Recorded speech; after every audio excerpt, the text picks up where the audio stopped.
All right, guys, I am joined by a very special fighter, you know, one of our favorites when it comes to the welterweight division. But what people may not realize is one of my new favorite podcasters, the co-host of the Show Me the Money pod. Another skill set that Gilbert Burns has as he joins us here on the program on the heels of UFC 310. Gilbert Burns, thanks for joining me, man. For sure, my pleasure, bro. Thanks for having me. So, Gilbert, you're just in the airport getting ready to go home. I got to ask you, man, you were in the corner for Vicente Luque, that anaconda choke, brother. How proud were you when you saw him sink that in? Did you know it was done as soon as he put it on? I was already celebrating whenever I saw he's going for, because he's very famous for the darts choke. But then he started making, it was not even me, he started making a couple of variations to set that up. So anaconda is one of the variations. He does a very good guillotine as well. And we kind of predict that, me and Gregory, because he was hitting that so much this whole weekend. I said, okay, he's gonna knock him down and he's going to the darts, you know, or to the anaconda. And he did exactly that. I was very happy, you know, to see Vicente back.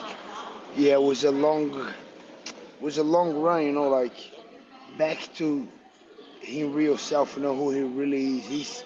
He's a guy that whenever he goes to the octagon, feeling himself, he's a hunter, you know, he's a finisher. So I'm very, very happy with this performance. What about this whole Nick Diaz thing, man? Brutal, right? Like he was supposed to fight Nick Diaz like twice, basically.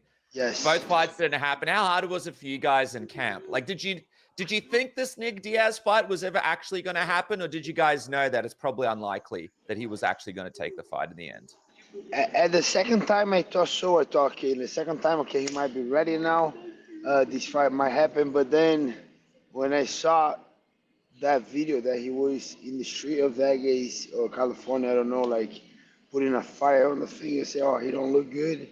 I hope he comes back. You know, I hope he gets the help that he needs. But at that moment, I said, okay, he's not fighting him. So, and I saw Temba Gurimbo a couple of times, and he said, you know what, I'm going to be ready. If Nick Diaz pulled down, I'm going to step in. He was one of the names that we kind of knew already if the fight fell off. But we kind of knew that if the fight fell off, a lot of guys, there's a lot of upcoming guys coming. He's a ranked guy, so we know he's going to get a fight, so we're getting ready regardless. Talk to me a little bit about your thoughts on the Shavkat Rakhmonov. Yeah, I thought Ian is going to be throwing more volume. That was my first thought. Okay, Ian going to be super fast in the beginning. He's fast. And then I thought that's how I thought. I thought he's going to do a lot of working and move, utilize his footwork a lot more. And Shavkat will look for the grappling. That's how I think the fight was gonna go. And I was kind of like thought that Ian Garry was gonna have a lot of advantage in the beginning, and then eventually if Shavkat gets taken down, it will be a harder fight. But I thought it could go either way. You know, if more on the field, more movement, with more volume, the advantage will go to Ian Garry. But if Shavkat finds a way to take the fight to the floor, he'll have more advantage. But then when the fight start, Ian wasn't doing much. You know, he was kind of waiting a lot, and Shavkat was able to grapple him. I just think Ian wants to show a lot of more improvement on takedown defense and the grappling. I think that was his goal. But I think his best weapon is gonna always be his striking. You know, he cannot, just because he's fighting a grappler and a wrestler, he cannot stop to using his best weapon, that is his striking. So I think that's what I think. I think he wants to show a lot of his grappling. He showed a lot of improvement. He almost finished the fight in the last round. He defended the takedown very, very good. But I think his best weapon maybe wasn't sharp. You know, that's my opinion. And I like both guys a lot. Was a fight that kind of like fell back. Ian asked me to corner him. I said, bro, I can't. You know, like I like Shavkat. Shavkat's from Kill Cliff, so he's gonna be kind of like stuff, you know. But he kind of went through with that. We were talking a lot. I said, bro, I can't. And Shavkat was kind of asking for help a little bit with a couple guillotines, a couple things. I was kind of in between, like, man, I hope I wasn't there, you know, but I had to be there for Lucas. So it was a tough one because I have a good relationship with Ian and with Shavkat. So it was kind of like being in between these guys, you know. What was your reaction when Ian took Shavkat's back and was trying to put in that rear naked choke. Looked like it got close at one point, right? Like Shavkat kept his chin down, but Ian did all right. No, he did super. That was amazing. That transition was something like Charles Oliveira or like Pantoja. Was a high level transition. They're like, wow, like he looked very good. I think small details he could get a finish, but Shavkat is a monster. I saw Shavkat this morning. I haven't seen Ian yet. Just see Ian when he stepped out of the octagon. We come and talk a little bit, but. But Shavkat talked to him this morning, and then he said, "It was no way I'm gonna tap." And it was not close.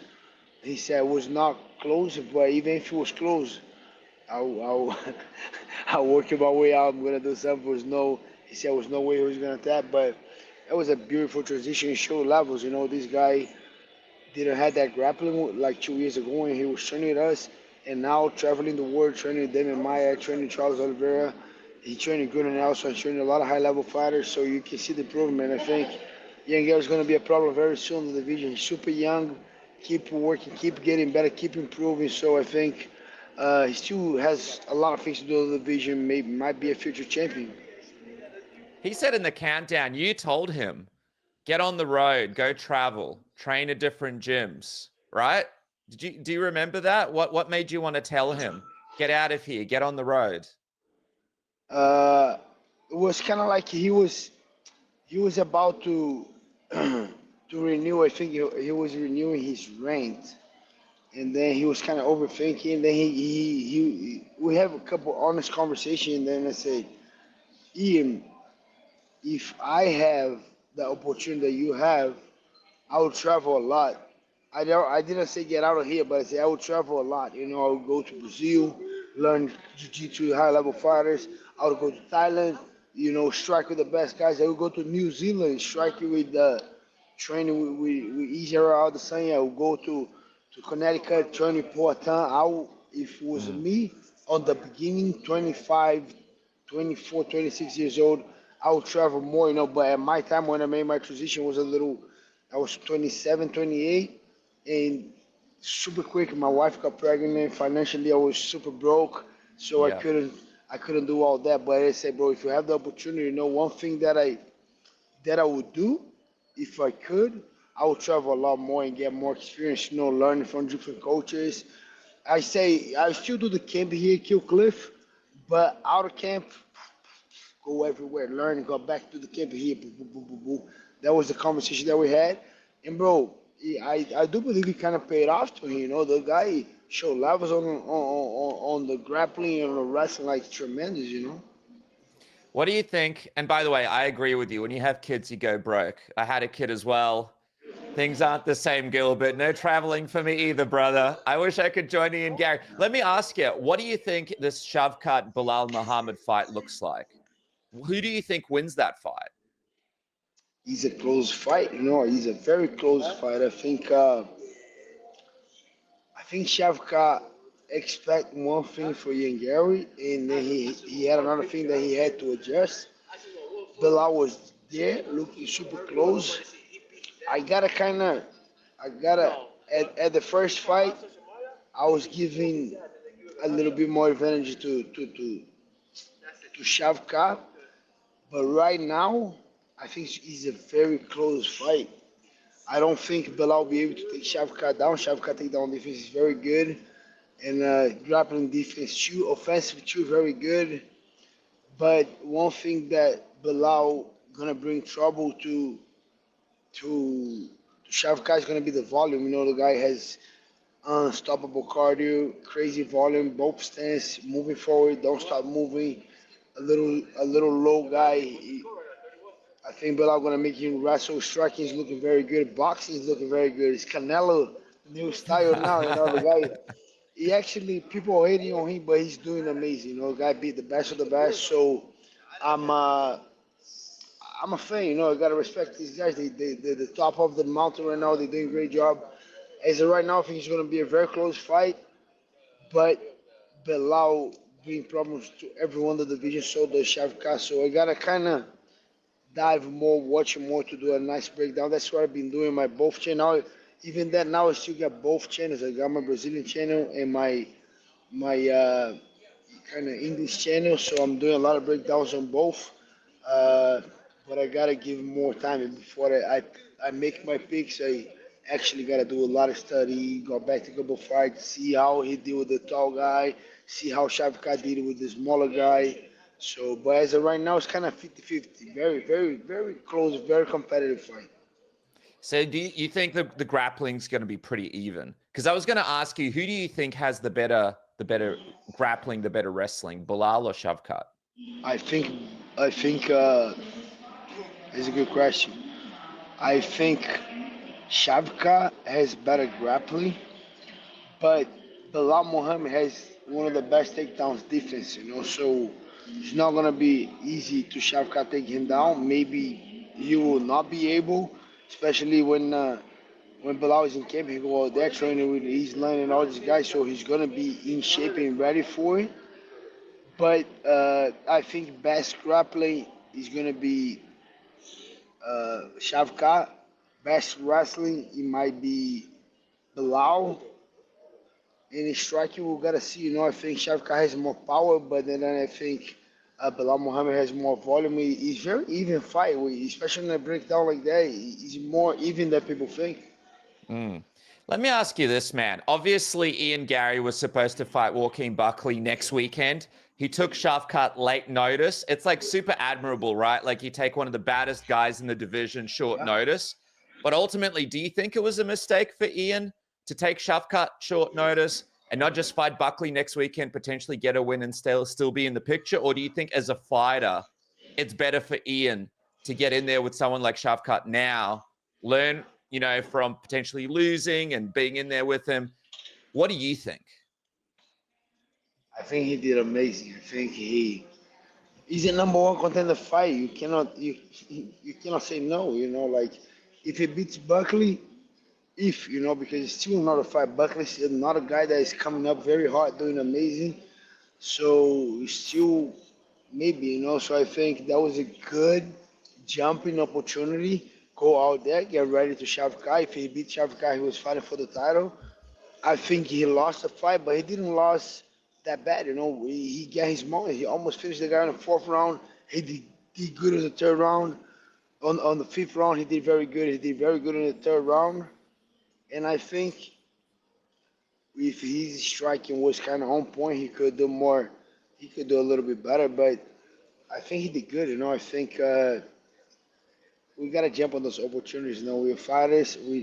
Whenever it's a number one contender fight or title fight, we shouldn't decline. I think he did great. I would do the same. I just got to quickly ask you, you and Moicano, not a big fan of Gane versus Volkov. How did you survive the rematch? I know you said that was the one to take a break on, right? Were you able to sit through it? What was it was a tough decision on that one too, right? Yeah, I think they screwed with Volkov. I think Volkov won. I was kind of disappointed with Zero Game because he lost, and then whenever you lost and you give it a fight, you just be thankful, Hey, thank you so much. You guys give me the fight. I'm happy right now. Always gonna be peaceful. Oh, I'm not happy with my performance, bro. You lost the fight. They give it to you. Be be thankful. But uh, I think they screw Volkov a little bit. But yeah, I wasn't expecting more on this fight. I was expecting a lot on the fight of Brian Battle against Randy Brown. I think that fight was way closer than people think. I kind of saw Randy Brown have a little bit of advantage. Very close fight. Uh, what other fight? That fight, Kron Gracie, was very disappointed too. Yeah, what was But your reaction to that fight? I mean, Kron Gracie, everyone was so excited to see him, but a little bit of a disappointing performance from him in this one, right? yeah, especially me. I had a story with Kron Gracie. He subbed me back in 2011, and a month after that, I was able to beat him in the finals, and I became world champion beating Kron Gracie. And Wow. I know that was back in 2011, so we were kids back then, but. Uh, and I know how good his jiu-jitsu is. After that, he became an ADCC world champion. I was already in MMA, in the UFC. I had a high hopes on the guy just because I know his level of jiu-jitsu. But come on, it's MMA. You cannot get better. You need to get better at striking. You need to wrestle. His jiu-jitsu is amazing. If he gets on top, if he gets on top of anyone, I think he has a clear chance to submit.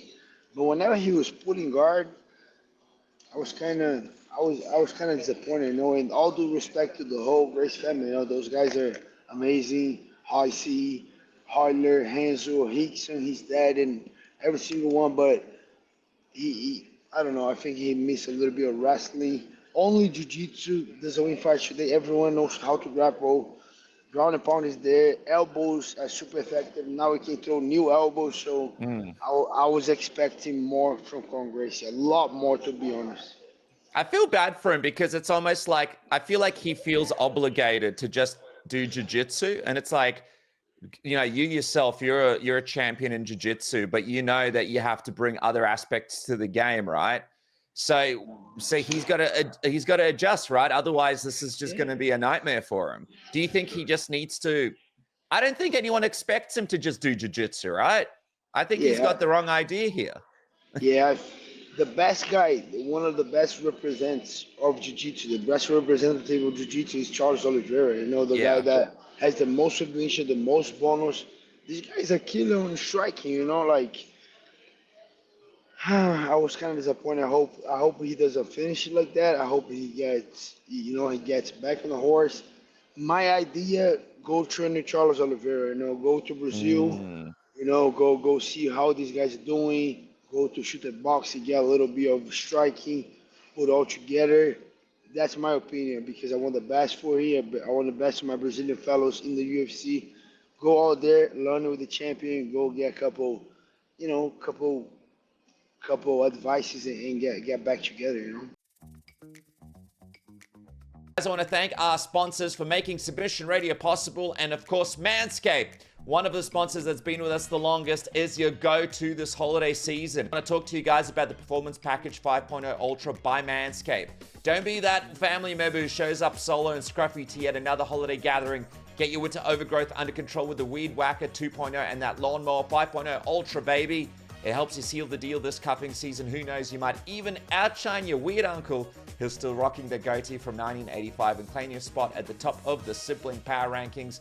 It's the all-for-one grooming kit. You got the Lawnmower 5.0. Of course, we know this thing is the best. The Weed Whacker 2.0 for your ear and nose hair. And of course, the Bowl Aftercare. And the free gifts included the Boxer 2.0, which is the Midnight Bravo, and the Shed 2.0 toiletry bag, which I love to use during the holiday time myself. It is what I'm wearing right now. Go to Manscaped right now, use the code word submission, get a massive discount, free shipping, plus you're supporting the show. A big thanks to Manscaped for supporting the program for all these years. Speaking of great things this holiday season, why not try SAILY? SAILY is your eSIM that keeps you connected wherever you go around the world this holiday season. You only have to download it once. It's affordable prices no matter where you go. Global and regional plans. It saves you time. You don't have to wait in line at the airport to get a local SIM card, which I absolutely hate. You can avoid scams that, you know, obviously sell you the fake SIM cards at those airports, outside train stations, and other little areas. All SAILY eSIM plans are compatible for iOS or Android services, 24/7 support, and you get a full refund if your device isn't eSIM compatible. I just downloaded the app. Here I am. Here I want to travel to France, and boom, it's that simple. All you guys got to do is download the app, go through the prompts, and you're sorted, mate. Go to saily.com/submission. Use the code word submission and get a massive 15% off your first purchase. Try SAILY this holiday season. Trust me, it's an absolute game changer. Speaking of this holiday season, when you're traveling abroad, thanks to SAILY, you're able to connect with everyone. What about staying safe? Thanks to NORDVPN. NORDVPN is the best VPN out there, the very best app out there. You can try it risk-free today by clicking the link in the description. Why do you choose NORDVPN, do you ask? Well, you got the Threat Protection Pro, you got the Global Service Network. It's incredibly fast, reliable encryption, safe from disruptions, and 24-hour support 7 days a week. You get a 30-day money-back guarantee as well. If you don't like it, you don't have to keep it. Try it for 30 days. What do you have to lose? And of course, don't forget, you've got the Nord Locker file encryption tool. You've got the NordPass password manager. It's all happening at NordVPN. Protect yourself on public Wi-Fi. Find yourself cheaper deals online. Get yourself cheaper flights, cheaper streaming services, cheaper everything thanks to NordVPN. Protect your data and all your information. You don't want to lose your credit card information during the holiday time. Trust me, it is the worst thing that can happen to you. And of course, you can connect up one account to 10 devices. So you're absolutely sorted with NordVPN. Get this massive deal right now, plus 4 months extra free by going to nordvpn.com/submission. NordVPN is the best VPN in the game. Jump on it now. Now back to the program. You know what I like about you, Gilbert? You always have great advice. Next time I have a problem in my life, I'm just going to give you a call. You've always got some good advice. Let me ask you this just quickly while we're talking about your Brazilian brothers. Pantoja, right? Goes out there, absolutely puts on a performance against that Sakura. I got to ask, though, he mentioned Demetrious Johnson. He wanted Demetrious Johnson to come back and fight him. Obviously, Demetrious said, he's not coming back to fight him. But if that fight did happen, I mean, how competitive do you think it would be? Pantoja's had a pretty impressive run as champion, especially with this last performance. Do you think he could potentially threaten or maybe even beat Demetrious Johnson if that fight did happen? I believe so. For sure I'm going to be biased. Pantoja is my brother. I was there to support him. I did my job with Luque. I want to go out the arena with Luque, grab a food, celebrate, but I had to stay there to my guy Pantoja, so I was there. I actually went in the octagon with him celebrating. He threw the belt on me, but as he was throwing the belt on me, how you call like a belt, that little the strap? The end of the strap when he threw on me went on my eye, bro, and I still have like injury on my eyes here. It's kind of like Pantoja. This isn't the WWE. What are you doing? At the end, he threw it. But I mean, I think it's a good fight. I think that was kind of good call out because Demetrious Johnson was running his mouth. When he fought against Ursag, he said, "Oh, Ursag won. And now he don't want to fight." If you go back and look to the Ursag comments, he was kind of trashing Pantoja a little bit. I remember Pantoja, my guy, was looking for that. So I think the fight makes sense if you really want to fight. If you don't want to fight, bro, don't come back. Do your thing. If you're happy on retirement, stay on the retirement. But if you really want to come back, I think that would be amazing. And I think Pantoja do very good because Pantoja has the best jiu-jitsu in the division, in my opinion.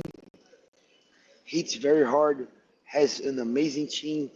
Bro, the guy he looks like a Terminator for me yesterday. I think yesterday in that arena, anyone that was there, even people think about Mokaev, Demetrious Johnson, the best guys at flyweight yesterday, he will be any one of these guys.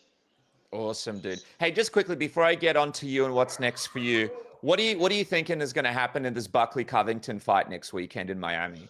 You're going to be there, right? You're in Miami, so I'm guessing you'll be there for that one. I'll try. I'm already on the airport here. I'm going to San Diego tonight, and tomorrow morning I'm going to Tijuana with the CPI. I'm going to do the stem cells.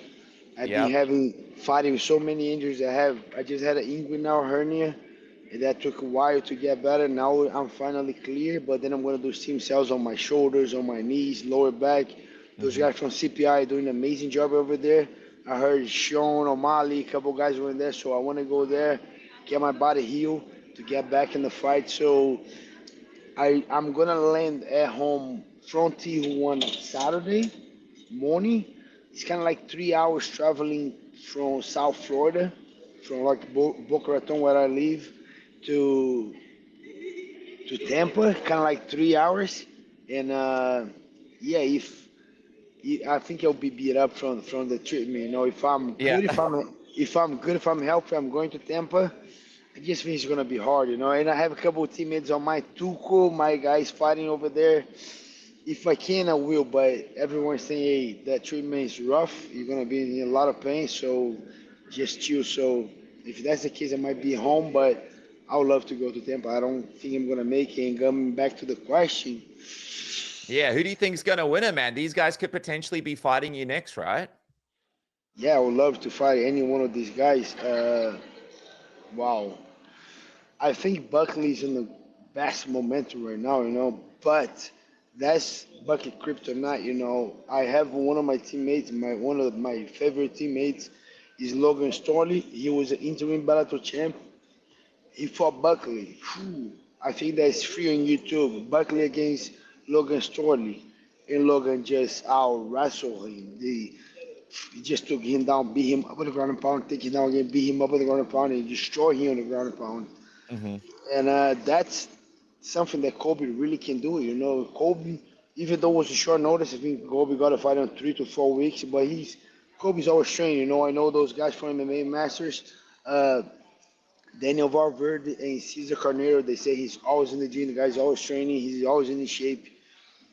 I think Kobe might do a lot of problems for Buckley. If you keep taking him down with that crazy pace, Buckley's a guy, big guy with a lot of muscles. If Buckley cannot put Kobe out of there in the first or the second round, I think Kobe will overwhelm me. He's gonna beat him up, and Kobe can get maybe a dominant decision win, or Buckley can get a quick knockout in the first or in the second round. If Kobe takes him down, keep taking him down, all that muscle, big guy, boom. I don't think he's gonna survive to Kobe. I kind of want Buckley to win. To be honest, the guy's doing amazing. Kind of run his mouth a lot, but as a fighter, when he's an octagon, he's doing amazing things. So I wish nothing but the best to the guy. But I kind of see if Kobe's 100% the way the coach said he is, I think Kobe can get a win. Mm. All right, man. Well, let's talk about you for a second, because obviously you're going through all the therapies, the stem cells, you're getting healthy, and you want to be ready next year. I'm guessing probably the first quarter at some point. What's a name that you like? Who excites you? Obviously, there's a lot of guys in the welterweight division right now. Is there anyone specific that you'd love to have this comeback fight against? I'm crazy, bro. I want the toughest guy. I want Mm-hmm. for sure if he can go ahead on the ranks, would be amazing. I don't see like it. I see they kind of give me those upcomings. I think they should throw. I think they will throw at me. Michael Morales. He called me out a couple times. We got Geoff Neal there. We got uh, Carlos Prates. We got Buckley. We got Ian Garry. We Mm. got so many monsters over there, And then I know I still get a lot of love from the fans and from the UFC. I have a great relationship with them, and I still have a lot of fire on me. So I just want to get healthy. No excuse. Last time I didn't have the best weight cut. I felt horrible fighting. Have no energy. Shout out to I forgot his name. Sean Brady? Shout out to Sean Brady. He did great. The guy went there, did his thing, but I messed up. It's my fault. No excuse. In the last couple of fights, Jack Chu, I was doing very good until I don't. Belal, I got injury, so hasn't been too lucky in the last 3 fights, but still got a lot of fight in me. Still want to do a lot before it's all said and done. Still have a lot more to do. A couple more big fights. I'm not gonna do that for so many more years. I think he got maximum 3 years, 2.5 years, 3 years.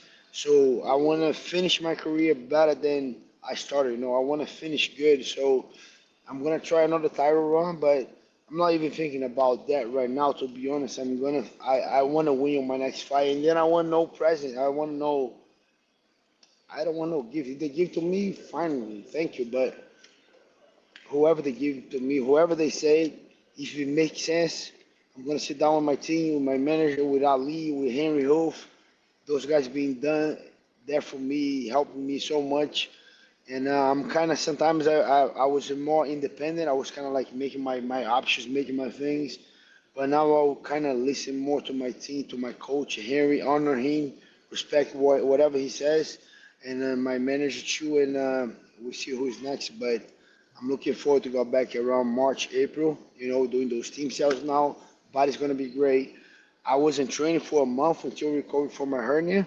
Now I'm clear, but then I'm gonna do the same cells. I'm gonna be sore for maybe 2 more weeks, 2 more weeks, and then I'm finally back. And then I'm gonna start back on training like mid of December, end of December training, the whole January to get in shape, February too. So March, April, I'm back. More likely April. But yeah, we'll see who they throw to me, you know. You get healthy soon. We can't wait to see you back in that octagon. Of course, everybody needs to check out the Show Me the Money pod and your 2 channels. You're a very busy man, and I can't wait to see who you get next. Thanks so much for joining us on Submission Radio, man. Thank you, guys. Have a good one.